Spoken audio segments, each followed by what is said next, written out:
Welcome to Women in Business. I'm Steve Dorfman. So what do you do? That's the number one question, apparently, that people are asking at dinner parties, at least in the D.C. area. That's networking, and it's happening all around us. It's happening all the time. The thing is, in a lot of cases, I would say in most cases, networking is not working.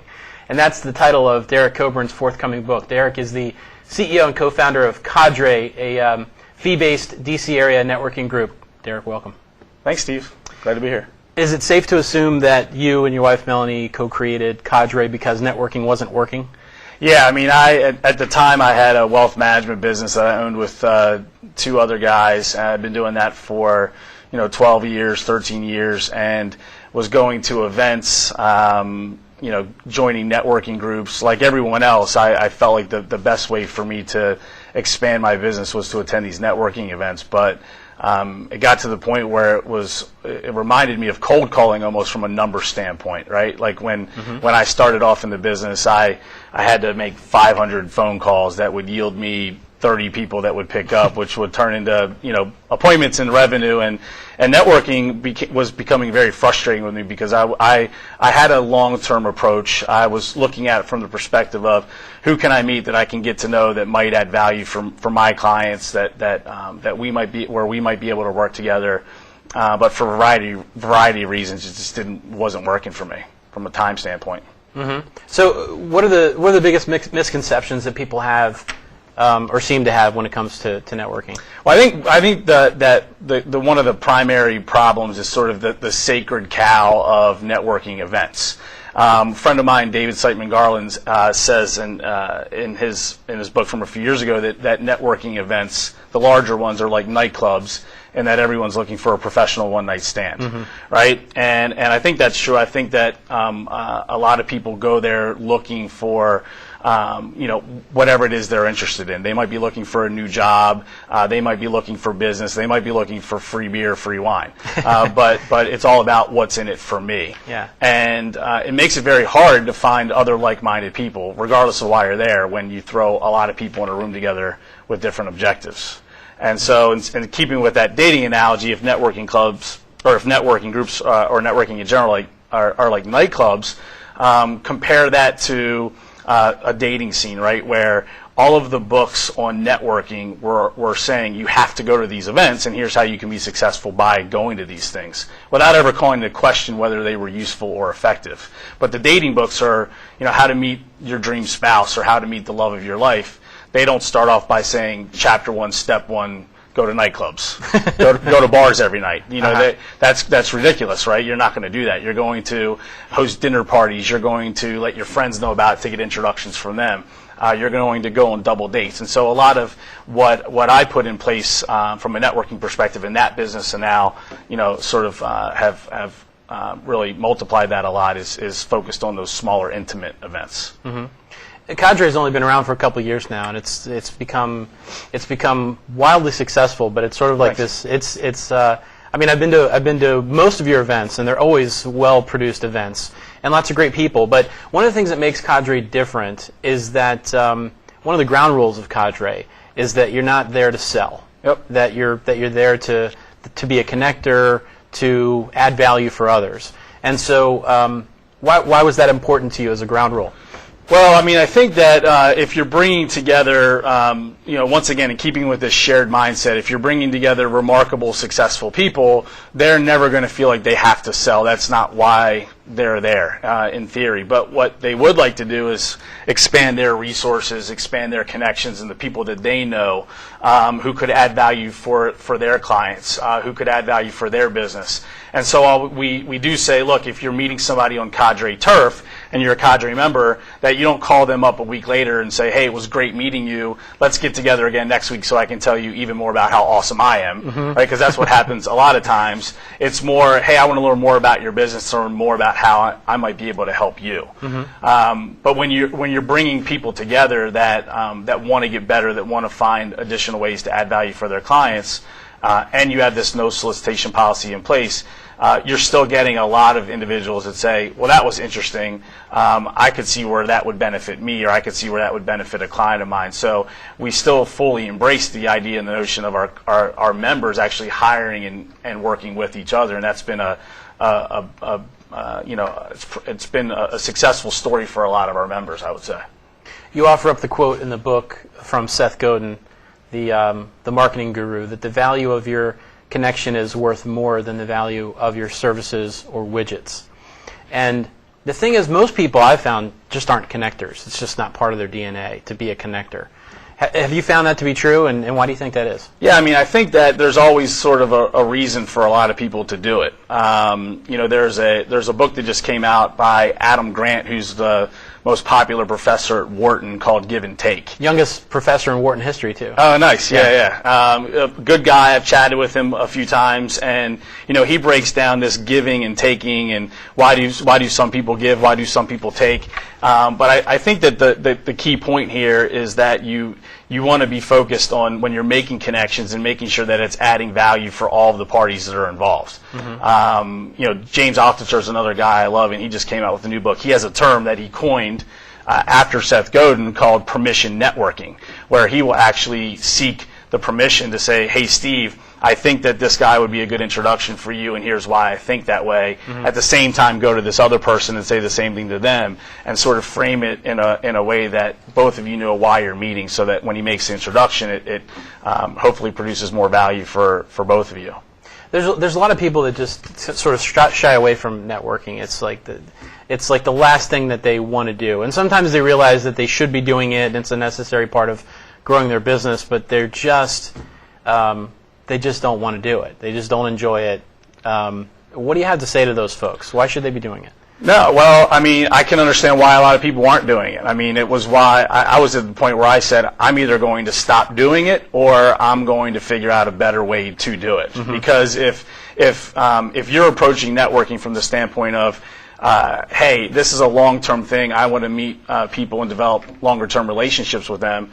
If you're meeting people that aren't doing that and are not taking that approach, at some point you're going to burn out. And I mentioned the cold calling analogy before. The difference, though, between networking the way I was networking and cold calling was that when I was cold calling, I didn't have anything better to do. I was building my business. Here, this networking I was doing was also competing with, the value and the time I was spending with my clients. Mm-hmm. And I wasn't going to take my gas off the pedal in terms of the work that I was doing for my clients. And so I just had to figure out a different way to do it. So, you've alluded to this, that, one of the biggest challenges that comes from networking is how to foster those relationships. I mean, you can go to events, you can meet people, you can get introductions, like you mentioned earlier, where somebody's connecting the two of you. But what's the best way to foster these business relationships? What are people doing wrong, and how can we fix it? So I sort of, one of the things I mentioned in the book is this notion that networking 1.0 is all about you're going to get business. And I think all of us at one point or another start there, that, hey, we're going to go to networking events because it's going to lead to business. Probably not, hey, I want to do business with you tonight, but my reason for being here is that I think it's going to turn into something for me at some point. Most of us learn, unfortunately not all of us, but most of us learn that's not effective. Then you have networking 2.0, which is this idea of, hey, what can I do for you and how can I help you out?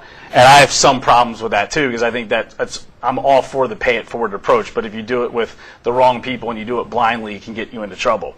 So for me, and what evolved into networking 3.0 was a story that I had in my business where a client of mine, who I'll change the name and the title just to protect the innocent here, but let's call him David the landscaper, right? Mm-hmm. David received a call from a very good client of his who said, hey, I have my brother-in-law, I think it was, is a financial advisor. He's just getting into the business. It would really mean the world to us if you would meet with him. And David said, well, that's great, but I'm working with Derek in Washington Financial Group. Everything's going well there. They said, look, if you would just take the meeting with us, that would really be helpful. So long story short, he calls me up. I get him everything he needs. He tells me what he's going to do. At the end of this, you get him what he needs in regards to what? The other advisor wanted to see what he had invested with me prior to the meeting, right? Okay. And so at the end of the 45-minute meeting, and David's telling me this story the next day, the result is, hey, if you would have had your money invested with my firm instead of with Derek's firm for the past couple of years, you would have earned an extra 3% a year on your portfolio. And David said, well, that's good, but Derek referred me to clients during that same time period that generated over $2 million of revenue for my business. So in theory, Derek could have lost half the money in my portfolio, which I didn't do, by the way, but he could have lost half the money in my portfolio, and I still would have been better off working with him from a net perspective. And it was a big moment for me because I felt I was doing that for my clients already, but I was thinking, you know what, if I made that a focus to be an extension of my client's business development and marketing department, that's real value above and beyond what I'm doing, and I actually went on to call that the ultimate tiebreaker. Yeah, and I think another thing that people forget or sort of miss is that they're thinking 1 degree. So when they're networking, if they're at an event, they're looking around to think, who should I meet while I'm here? I mean, how can I make the best use of my time? Often what they're thinking about is, how can I benefit from this particular person, this connection, instead of thinking about who that person may know. Yep. And I find that sometimes it's more valuable to go 1 or 2 circles out from the people that are in that room. Yeah, I'll give you an example. I attend 3 different leadership breakfasts every month, and one of my colleagues is a business coach, executive leadership coach, and so he said to me after a couple of these meetings, he goes, I don't think I'm going to go anymore because there's so many coaches in the room. And I said, well, okay, so first of all, if somebody in the room is a good fit for you as a client, that doesn't mean that they're going to be a good fit for the other 4 coaches in the room. And it can be exponential, the different connections. And I've found that that's more often the case, where the business is coming from the people they know, not necessarily the people in the room. Yep. Have you found that to be true as well? Well, yeah, I mean, I think that's a good way, a good way to approach it. And I think that regardless of what room you're in these days, it seems like there's more coaches than players. So, I mean, it doesn't matter what room you're in. But so networking 3.0, the way it evolved, it wasn't about what could I get out of it and what could I do for you, but it was about, okay, let me figure out what's going on in your world and who I know that might be able to help you out with that. So if I were to go to a networking event, I'm not asking people, what do you do? I'm saying, what's the big challenge that you're looking to solve right now? Or is there anything that you're struggling with? Is there any type of professional that you're thinking about hiring right now, because I could be a good resource for you?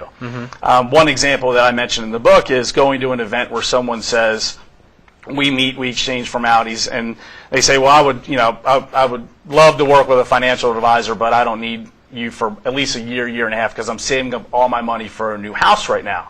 Well, there's a good chance they were just saying that to get rid of me, right? But if they were being authentic in that request, then what I've been able to do is then say, well, I've got a great real estate agent in my network that I can introduce you to. And that's a very low-risk introduction, low-risk, high-reward introduction, because I'm not putting myself or any of my top clients on the line in terms of referring someone to them that could sell them something, take advantage of them, etc. What I'm doing is I'm mining for opportunities for my clients and now for cadre members as well when I'm meeting other people, and then I can say, I'll introduce you to this real estate agent. And if that transaction goes well, then all of a sudden my real estate agent client loves me because I've found some potential opportunity for him, and then this person likes the fact that I'm the one that made that connection happen. And so then when they are ready to invest in this example, they're hopefully calling me back because I was valuable to them when they needed something else. Yeah, and you can start a whole chain of value there because you're introducing them to this real estate agent who might then later on introduce them to a mortgage broker and also a home inspector. Who knows what else they might be doing for that person, and it all started with you. Yeah. So we've got to take a break. When we come back, I want to ask you about follow-up, because this is one area where most people, I think, are getting it wrong. They're just not going about it the right way, or not even doing it at all. And of course, that's not going to work. Yeah, that's one of the things about networking that's not working. You're right. So you're watching We Mean Business. I'm here with Derek Coburn, co-founder and CEO of Cadre. We'll be back in seconds. Welcome to my block party. Glad you can make it. The only triple doubles you get come with fries. Last time you blocked someone, you were online. I can do this all day. Your moves are just gay.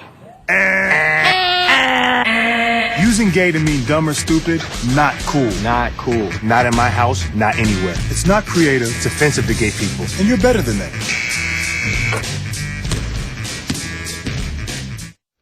Welcome back to We Mean Business. I'm Steve Dorfman, and today we're talking about Derek Coburn's forthcoming book, Networking is Not Working. So Derek, before the break I asked you about this this idea of follow-up and how most people either aren't doing it or they're going about it all wrong. So is there a system that people can follow when it comes to follow-up? Yeah, so when I had started my own smaller networking group, which is a lot of what I cover in the book is how to build this own 20-person networking group. I was running this, and I was hosting lunch meetings and wine tastings, bringing people together. And there was one day in particular where I brought together about 12, 13 CEOs and business owners. We had a phenomenal lunch. A lot of ideas were exchanged. I noticed 3, 4, 5 days later that no one had followed up with anyone else. Mm-hmm. And I don't want to say that I got angry, but I was frustrated because I was taking the time and the effort to bring everyone together. And what I did that night was I channeled my anger in a more productive way, and I sent off about 35 one-to-one emails. So email might have said, "Hey Steve," and I would CC Dave.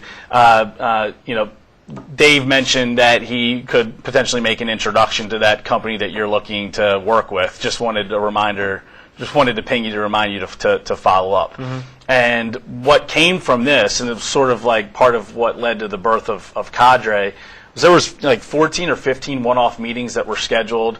4 or 5 of them ended up doing business together. So it wasn't just enough in sort of being the connector, right, to bring people together, but it was also, recognizing that everyone's busy, even though they have the best of intentions, most people still don't have a way to manage how they're going to follow up with people. So me interjecting that created a lot of value for them. Mm-hmm. So yeah, I mean, most people come home from a networking event with a stack full of business cards, and those business cards will sit on their desk, and they might enter the information or connect with them on LinkedIn or something, and it usually just doesn't go anywhere from there. And so if they don't have a third party like you to step in and say, "Hey, remember, there's something here that might be of value. Make sure you guys link up." What can people be doing to be better at this? Right. So I've fortunately discovered a few tools that have made this a lot easier for me. I mean, I used to have a process that very few people would, outside of yourself, would appreciate more, because it was a real system, working folders and what have you. Now there's a couple of tools I use. One is called SaneBox, which is it's among sane, like SANE. Yep, okay. As in you're not insane, okay. Managing your email. And among other things, one of the features is this sane remind me.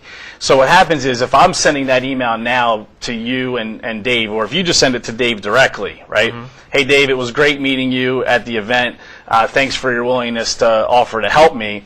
You send that email along, and now in the BCC line, you can put 3 days, 5 days, 1 week, 2 weeks at sanebox.com. And if you do not hear from Dave during that time, then you'll get an email at the top of your inbox at the end of that time period saying, "Hey, this is a reminder for you to ping him again." Wow, that's really cool. It's pretty neat. Yeah. So it keeps track of whether Dave responds? Yep. Wow, that's really cool. I had not heard of that tool before. That's really neat. The other tool that I use a lot now is called Contactually, and it's created by local guy, Zvi Band, CEO. He's in Cadre also, but they've been featured recently in Inc. and Forbes, a few other great places. But it does a few things. One is it'll link up to your inbox and look at all of the contacts that you have in your database, and you can assign them to buckets. So you may say, "Here are my clients. Here are prospective clients. Here are centers of influence or strategic partners," and then assign a certain time period. It could be 30 days. 60 days, 90 days, what have you. If you have not exchanged an email with them or they have not emailed you within the time period that you had predetermined, you'll get an email saying, "Hey, it's been 30 days and you haven't communicated with one of your best clients." Or it's been 90 days and you have not communicated with this important person in your network. And getting those reminders are helpful. And now they've just recently added an introduce feature where I can click on your name, go to your page, click on introduce, and it will pre-populate the 1 to 2 sentences that I use to describe you and introducing you to somebody. So just anything that I think to take some of the work out of it. I think more people would love to make more connections and create more opportunities, but sometimes it's like, gosh, like I should introduce Steve and Dave, but now I got to remember, does Steve go by CEO or president, and what's his website again, and how does he want me to introduce him, and then I forget about it, and then that opportunity's gone. Good stuff. Good tools. So, you mentioned earlier that when you first sort of started to see what was broken about it, you thought, well, I've got to devote a certain amount of time to growing my business, and now I've got to take some of my time and devote it to networking. How can people be strategic? I mean, how much time should people be devoting to their networking? Well, for me, and the combination of the ultimate tiebreaker and then something else that I call the ultimate resource, is I sort of combined my networking efforts with my best clients. And for me, networking was always about, how can I find more great people, more great clients that I can work with. And I always viewed the two as competing interests. And it got to the point where I said, I'm going to bring my clients into the mix, into the fold. And while I am networking, there's always going to be, a way for it to be successful, whether I meet someone new or not, right? So one of the things that I started doing was hosting wine tasting events. And the wine tasting events were primarily client appreciation events for some of my great clients. But then I would ask my clients to bring some other people that they knew in their network, but it wasn't like, hey, they have to be an ideal client for me, right? So I would put together these wine tasting events on a quarterly basis that first and foremost were to add a lot of value, do something really nice for my best clients. And if they walk away saying, this was awesome, we tried wine that we normally don't drink, we got to eat some, great food, we were able to connect with some people that we hadn't seen in a while, then it's wonderful. Then it was time and money well spent. But of course what happened was a lot of the individuals they were bringing with them, in getting exposed to us and our firm and some of our other clients, it created an interest that previously was not there. So in the book you describe, let's move on to this. Our mutual friend and previous guest of the show, Ian Altman, he says that, and you talk about this in the book, don't tell people what you do, tell them what problems you solve. You write about that, so talk about that a little bit. So yeah, I call it a triggering events, right? And so one of the examples that I give is around my personal trainer, from a couple, who I still work with, Roger Brown of Train Like a Pro. He has been a pretty good resource of introductions for me. And I don't know if you work out with a trainer, but for me, it sort of teeters on being in the therapist's office, right? Because you're there for an hour, you're talking about your problems, your issues, everything that you have going on. Very few people were ever going to go to Roger to say, do you have a recommendation for a wealth management firm or for a financial advisor? Roger's the trainer, the personal trainer. Exactly. Okay. And I knew that likely wasn't going to happen. So what I tell my clients, what I tell someone like Roger, is that, hey, if you meet someone that is thinking about selling their business in the next year, or you're having a conversation with someone that right now is working in a high-paying job, but it's taking up a lot of their time, and they're wondering if they could step away, earn less, but have more time to spend with their family, have more time to travel, I would plant these different scenarios, these triggering events with my clients so that they could listen for them, as opposed to just sitting around and waiting for someone to say, hey, can you refer me to a financial advisor? Because that doesn't happen as often as we'd like it to. Right. Yeah, and it's just so generic. And also we might know, this is one of the things about differentiating yourself, because we might know, let's say a half dozen executive coaches. Yep. But if instead of describing themselves as an executive leadership coach, if each of them talked about the problems that they solve, now we're making some distinctions between these 6 people. Oh, now I know where I can make a fit or suggest a fit where I see one. Yep. According to Bain & Company, your raving fans are responsible for 80 to 90% of your referral business. And have you found this to be true? And how specifically can we create more raving fans as a result of our networking efforts. Yeah, I definitely agree with that. But what I've always said is that even for my clients and strategic partners that I've added a lot of value to and made some good introductions on their behalf, no one was ever going to set aside an hour on a Friday afternoon for Derek Coburn. And you know what? Derek has introduced me to a couple of clients, or Derek's done a great job managing my money, or a great job bringing me together with excellent people through cadre. I'm just going to take the next 45 minutes and go through my list of contacts and think about how I can help him.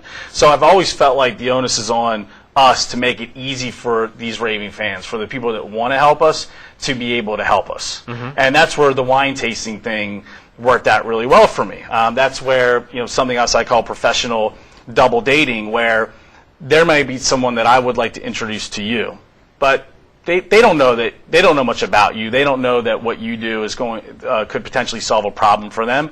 But in a very authentic way, they might be interested in going to the baseball game with us on a Saturday or on a Wednesday night, whenever. And you may have someone else like that in your network as well, that you feel strongly that they would benefit from being introduced to me. But it just would not make sense to say, hey, I want to shoot you guys an email and want to encourage you to meet for lunch, because we're all busy. Unless we feel like we're going to get something out of it, we're not going to do it. So I think that there's a lot of different ways. I talk about a number of them in the book, that we can put them in the position so that they can act on being a raving fan. When it comes to networking groups, does size matter? Because you hear about these huge events where there's going to be like 700 people. And I always think, well, are you going to meet all 700 of them? I mean, I think thoughts? I think size is normally a detriment, actually, because I think that the success of any endeavor is directly correlated with the number of people that are going to be there for the same reason that you're there for. So when you have 200 people at an event, you're likely to have people that are looking for a job. You're likely to have people there's nothing wrong with that. Job fairs are great for that, right? But if going to networking events, even for them, it's going to be difficult to achieve some level of success. We only did smaller events the first 9 months of cadre. I never thought we would do larger events. The larger events that we do have now are more, it's more, our members bringing the right types of people to them, and I think that's why they've maintained their authenticity a little bit. What about hosting events? Because this is something that you do. Is this something you recommend, that people should host events? Because just like most people aren't connectors, most people aren't hosts. Yep. What are the benefits there? Should people be doing that? Absolutely. I mean, I think if you look at the time most people are spending going to the larger networking events and what they're actually taking away from that, forget business, but are you at least adding value for your best clients? Are you bringing them when there's a great speaker? That's a great way to add value. But yeah, I think hosting events, when you can set up something on your turf, on your terms with your clients, and get people there that you want to meet, it's not as difficult as a lot of people would think, and it has a significant impact in terms of meeting new people, but also doing great stuff for your existing clients. We have about less than a minute remaining, and I know you talk about leveraging social media in the book. So what are some of the do's and don'ts that you recommend? Well, I think that people need to treat these social networks like they're networking events, right? And I'll use Twitter as an example. It took me a long time to figure out, is Twitter worthwhile for me? Should I be spending my time here? But if you think about it, and I sort of, I was led to believe this way in reading the book The Tao of Twitter by Mark Schaefer, and it's the biggest networking event because you can show up and talk to whoever you want. You can see what they're talking about before you start talking to them. And we had Scott Stratton at one of our larger events last year, and someone had suggested that, hey, the business that I'm in, I'm not allowed to talk about it on Twitter. And he said, thank goodness that you can't talk about your insurance policies or your mortgage rates on Twitter, because we don't do that at networking events, right? And so what's worked well for me is that when I approach these platforms, I go there to learn people to learn about people and meet them on a personal level, and I don't talk shop with them, just like I don't talk shop with people at networking events. Very good, Derek. Thanks for being with me today. Yeah, thank you. So you've been watching We Mean Business. To learn more about Derek Coburn, to learn more about Cadre, to learn more about his forthcoming book, Networking's Not Working. It's a great book, by the way. I got to read the draft. He was kind enough and generous enough to share that with me. Great book, great resource, great tools there. Visit WeMeanBiz.tv for all of this and more. I'm Steve Dorfman. Thanks for tuning in. We'll catch you next time.